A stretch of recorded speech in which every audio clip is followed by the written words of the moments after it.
ஓம் ஸ்ரீ மகாபெரியவா சரணம். தெய்வத்தின் குரல் 2ஆம் பாகம். தலைப்பு வேத மதம் வேதம். அத்தியாயம் 45. பொதுவான பெருங்கருத்து. இப்படி வேதங்கள் பலவாக இருந்தாலும் அதில் ஒவ்வொன்றைச் சேர்ந்தவர்களிடையே ஆச்சாரங்களில் சில வித்தியாசங்கள் இருந்தாலும் எல்லா வேதங்களும் ஒரே லட்சியத்தை உடையவைதான். சமஸ்த லோகத்திற்கும் சகல ஜீவ ஜந்துக்களுக்கும் க்ஷேமத்தை கோருவதும் அவனவன் ஆத்மாவை அபிவிருத்தி பண்ணிக்கொண்டு சத்திய தத்துவத்தோடு சாஸ்வதமாக சேர்ந்து விடுவதும் தான் எல்லா வேதங்களுக்கும் பொதுவான லட்சியம்.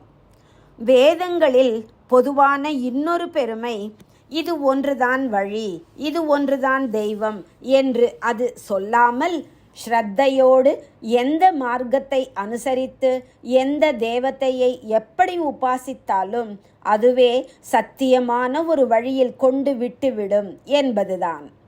வேதம் தவிர இந்த மாதிரி பல வழிகளை ஆதரித்து பேசுகிற மத பிரமாண நூல் வேறு எதுவுமே லோகத்தில் இருக்கவில்லை.